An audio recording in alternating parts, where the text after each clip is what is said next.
Hello everyone and welcome to Moja for Industry Development debate on powering smart cities. Today we are going to discuss and debate on how to power futuristic smart cities. We will also talk on some of the smart solutions for smart cities. I am glad to welcome our distinguished panelist, Mr. Devashish Sen, Chairman and Managing Director, West Bengal Housing Infrastructure Development Corporation and Chairman of New Town, Kolkata. Mr. Reji Kumar Pillai, President, India Smart Grid Forum and Chairman of Global Smart Energy Federation. And Mr. Mahesh Sharma, Senior General Manager Projects at HPL Electric and Power Limited. Now without further ado, we will turn the time over to our opening speaker, Mr. Devashish Sen. We got to go towards sustainable energy for powering cities, which consume the largest amount of power in the ecosystem of the civilization.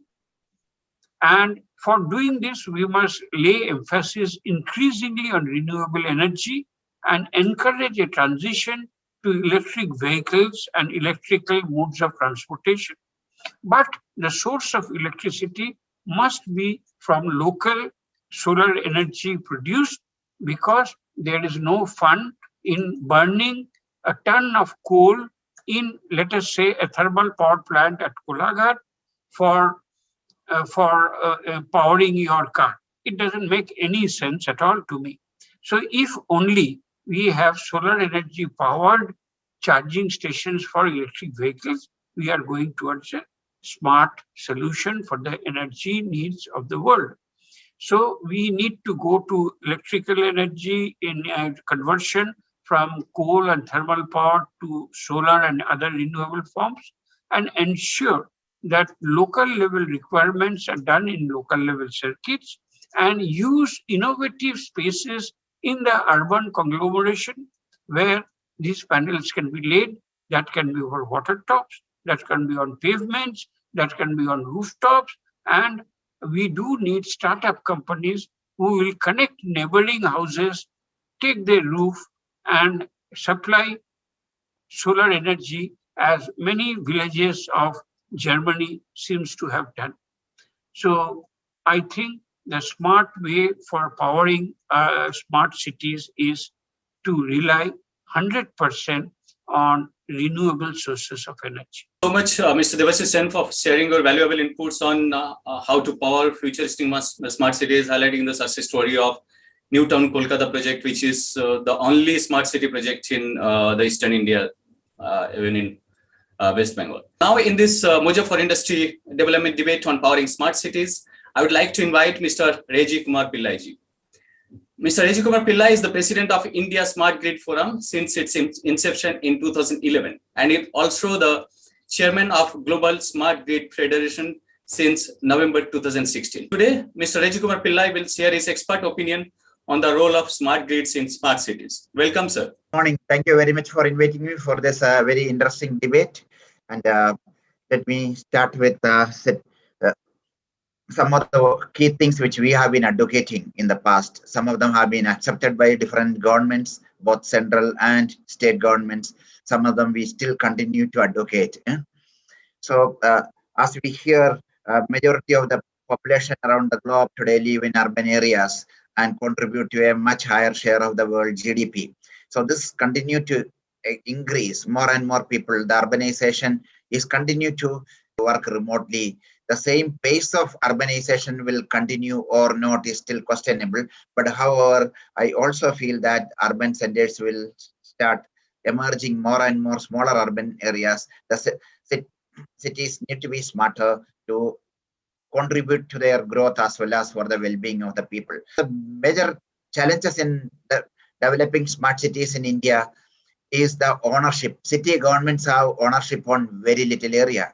Electricity is produced and distributed by electricity distribution companies, which are owned by the respective state governments. That telecom is completely owned by the central government. The state government and city governments has hardly any jurisdiction over them. When it comes to railways is again not under the control of any of the state or city governments. There are most of the infrastructure and services are controlled by other entities, whereas city government is there to take all the responsibility and meet the expectations of the citizens. So this need to change. We have been advocating right from beginning, although it may be extremely difficult to restructure the electricity distribution or railways or for that matter telecom. However, those services in a city need to be regulated with the active participation of the city government. Everywhere else in the world, city governments are very powerful. You go to China, city government is more powerful than the provincial government. They are as powerful as the national government as far as citizens' life is concerned. You go to US, you go to Europe, city governments have a lot of power, which is not there in India. To build smart cities, first of all, we need city government to be empowered. They could come out with uh, we have a renewable energy purchase obligation at state level issued by the state regulators and central regulators. But each city, they should be able to tell them that in my city, 50% electricity should be from renewables. If I am prepared to, my residents are prepared to pay an extra price for that if that demands so. So we need to increase the energy consumption. An increasing share of that has to come from renewable energy or other clean energy sources. That is one of the first thing. I would like to re-emphasize here that energy efficiency in building need to be advocated and need to be implemented strictly as through building codes, stricter building codes. Average commercial buildings in India consume anything from 250 to 400 kilowatt hour per meter square per year. Today's technology can bring that well below 100 kilowatt hour per meter square per year with marginal cost, extra cost of 3 to 5%. It's not going to cost a bomb to reduce your energy consumption by using appropriate systems and materials. But there is no enforcement. We talk about platinum rated building, gold rated building, but none of them actually specify the energy consumption per meter square per year has to be X kilowatt hour. That is not there. We need to, city government should enforce that. All new buildings should have, I would say, less than 100, but we can actually, there are some places where they have shown that it can be done. Even the regions where you need air conditioning for 10 months in a year, even there they have shown that it can be brought well below 70 kilowatt hour per meter square per year.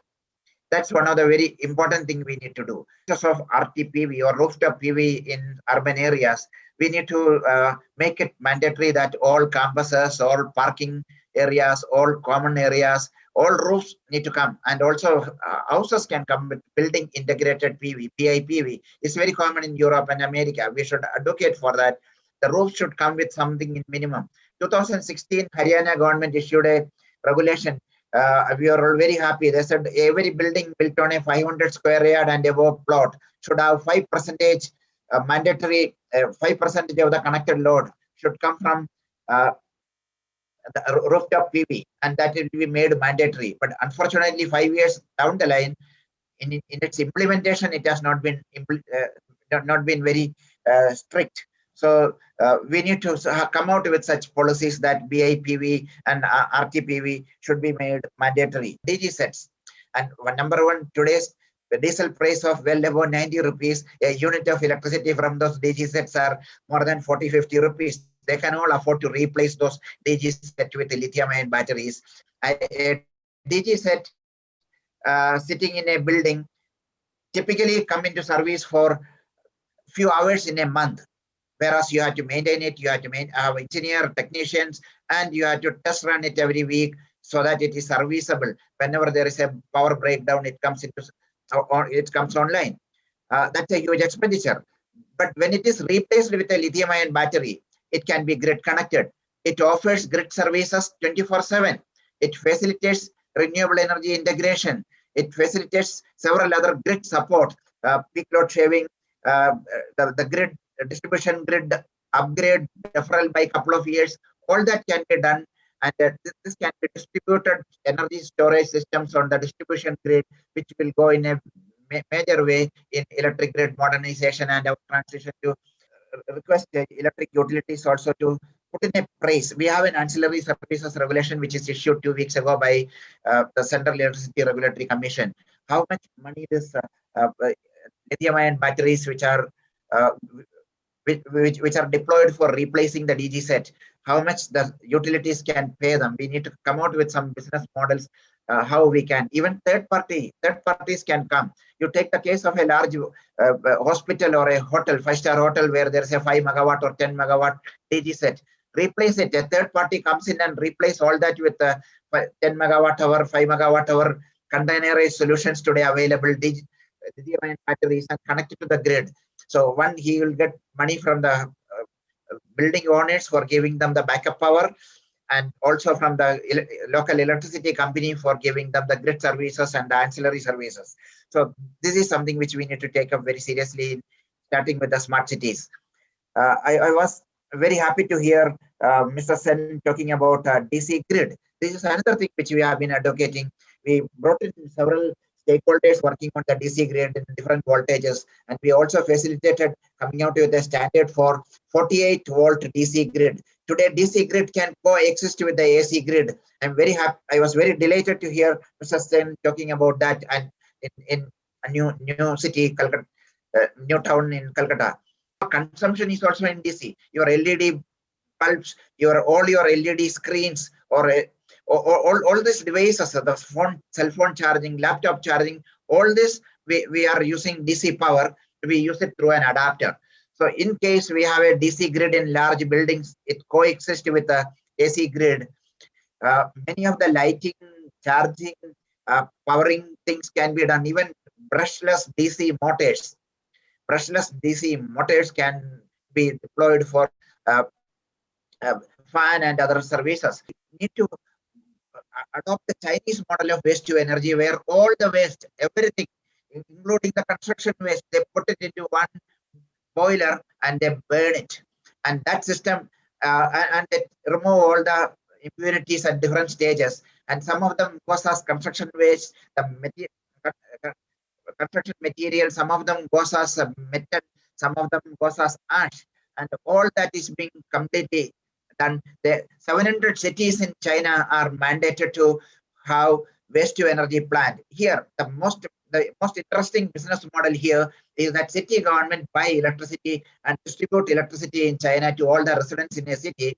Like Mr. Devashish said, can buy electricity from CESC or from WBTCL and distribute in Newtown. Just imagine, and he can mandate Newtown will pay 25% or 30% more than the purchase cost of electricity for electricity bought from Newtown, from the waste to energy plant. That is exactly the model. In China, actually, they pay 50% more.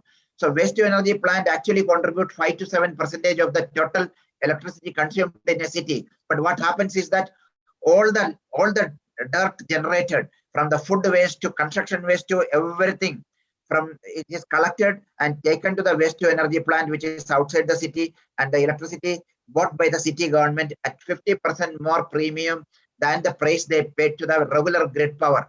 And everybody lives in clean environment. I have visited a couple of them. Those waste to energy plants are so clean. I could sit in their canteen and have lunch there. Whereas here in India, even Delhi, some of the waste to energy plant 1 kilometer away, if you drive, you have difficulty sitting inside your car with AC.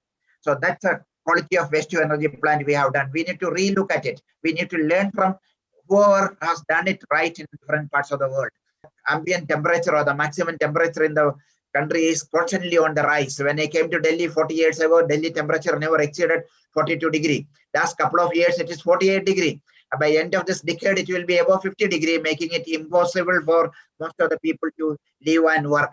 So the weaker sections of the society, those who have no financial power to have access to cooling, as a society, as a smart city, as a urban center, we have a responsibility to give them cooling as a service, and district cooling systems can subsidize cooling as a service to low-income communities. And we should look at TCS as a mandatory in smart cities. And we have a very good working model right here, and it is much cheaper, and it is good for the renewable integration and the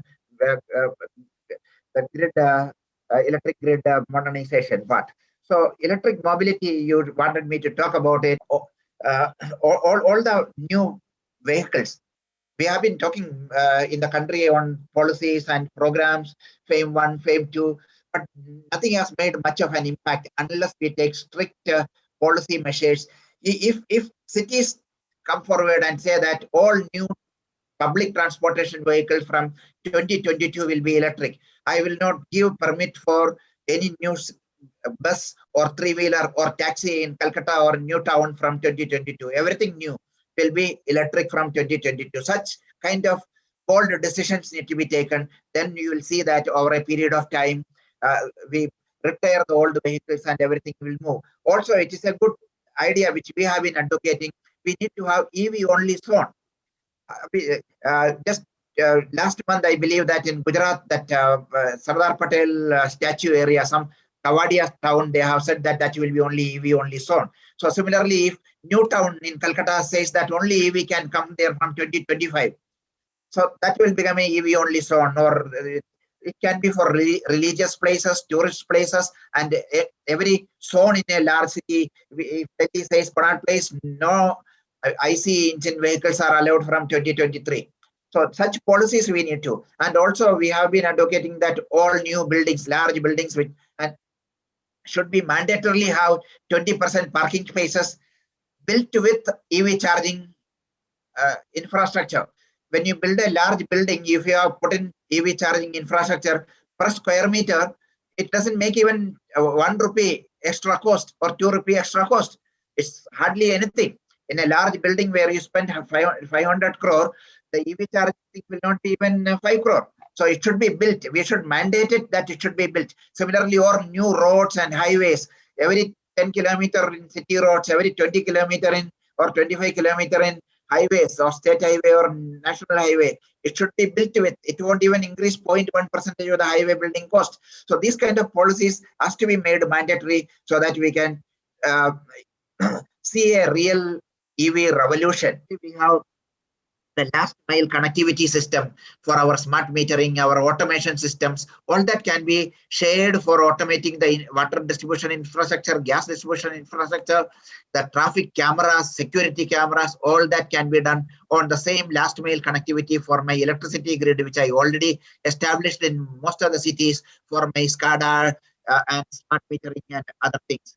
So lastly, I would also like to bring to the attention of Mr. Sen that we should seriously look at a smart microgrid. Look at the Newtown can become a smart microgrid which can island from the rest of the West Bengal grid whenever it requires, and it can buy cheap electricity when there is surplus electricity on the grid, or clean electricity from any resources which is available, and store it in the devices, not just on the batteries which I talked about, but also store it in the electric vehicle batteries, the large number of electric vehicles which will be connected to the Newtown grid that can be aggregated as a virtual power plant.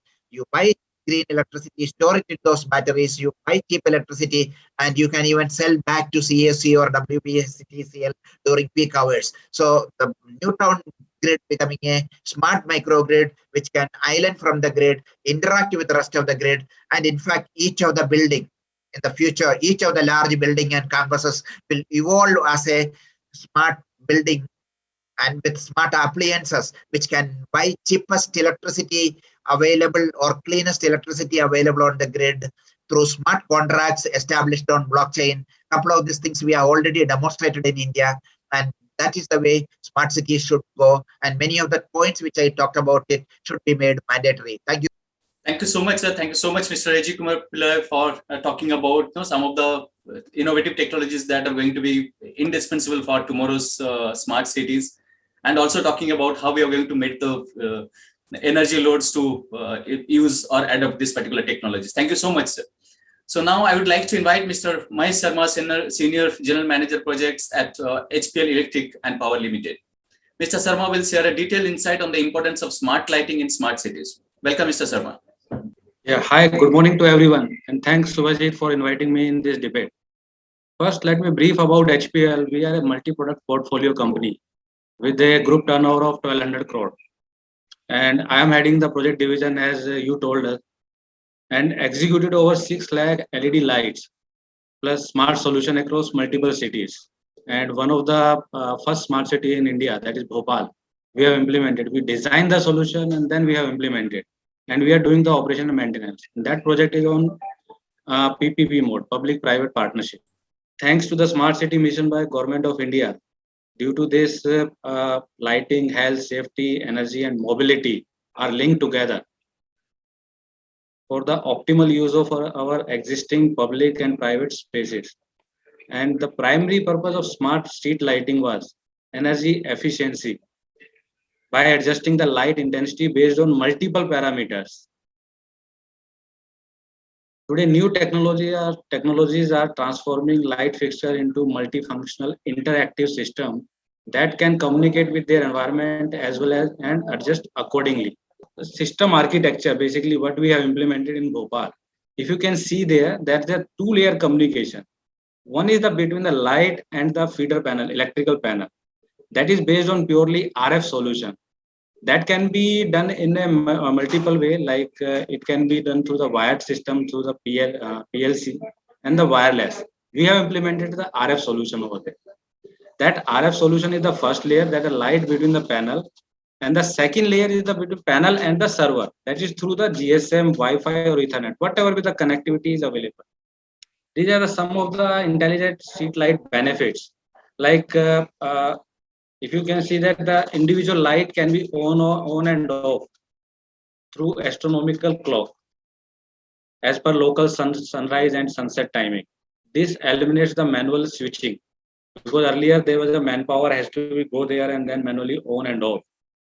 By this metering, every light can be measure its electrical load. Then the light itself will tell you that how much power it is consuming, and then the combinedly each panel, how many lights are connected and what exactly load is coming up, that can be measured.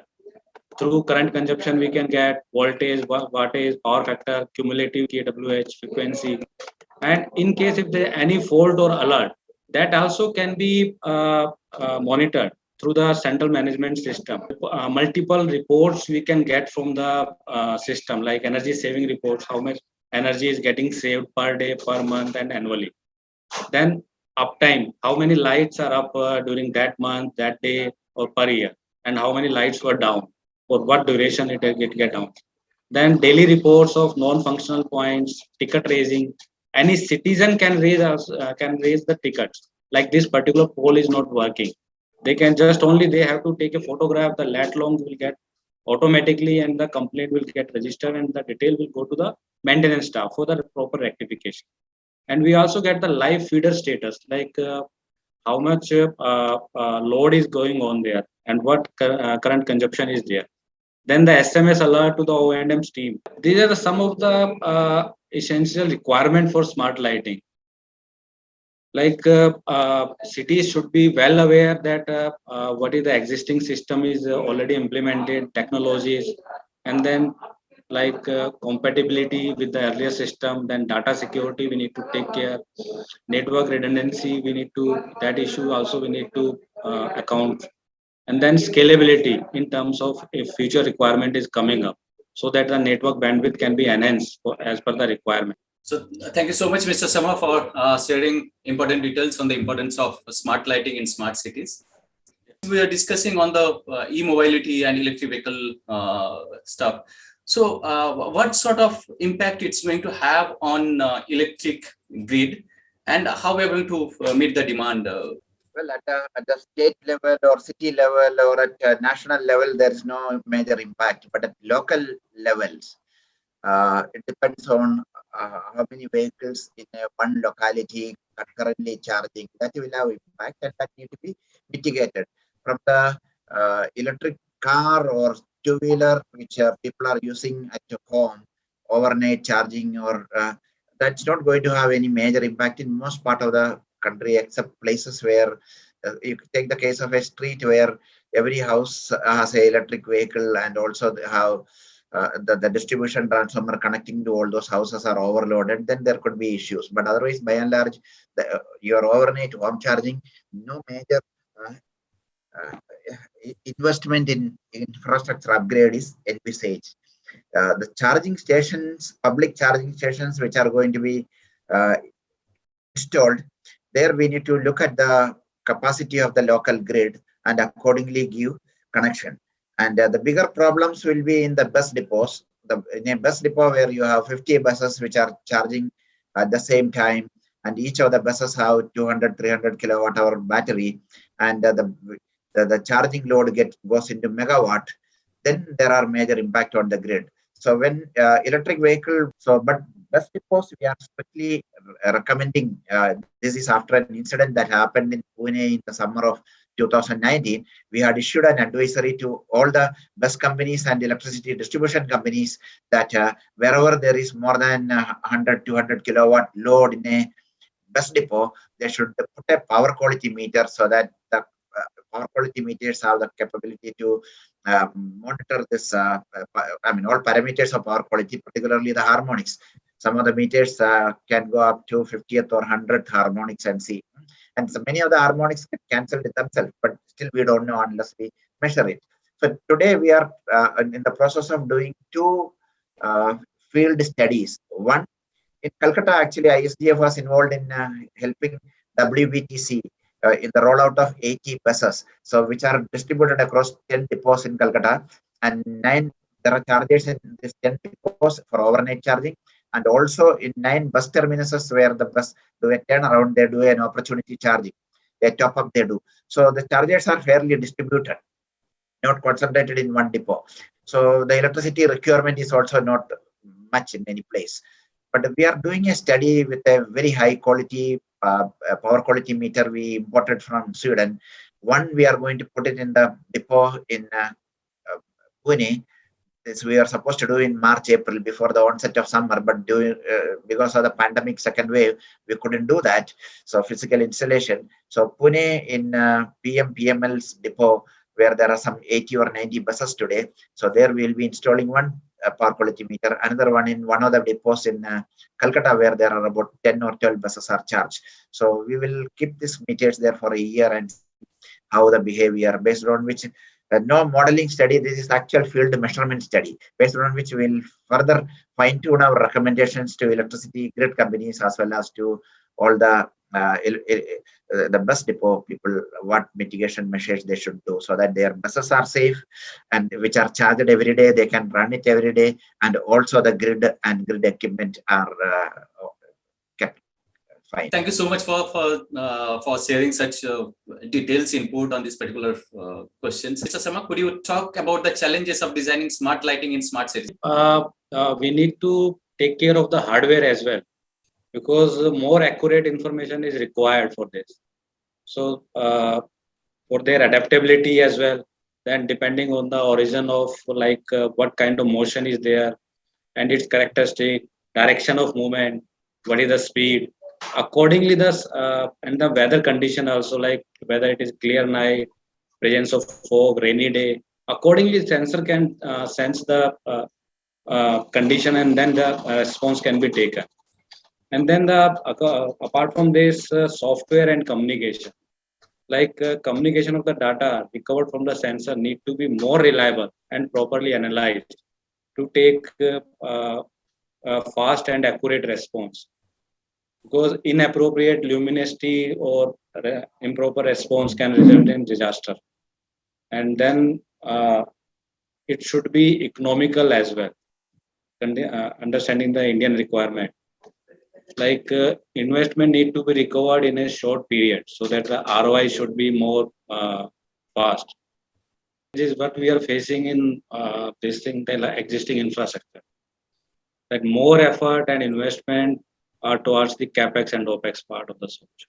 But IDC investment in most of the city is widely ignored. That has to be taken care of. Thank you again, our panelists, for answering those questions. Before concluding today's session, we would like to thank our distinguished panelists, Mr. Debashish Sen, Mr. Reji Kumar Pillai, and Mr. Mahesh Sharma. It was a pleasure to have all of you with us today. Please don't forget to subscribe our YouTube channel and press the bell icon. Also, to access industry news on the go, visit our website www.mojaforindustry.com. Goodbye.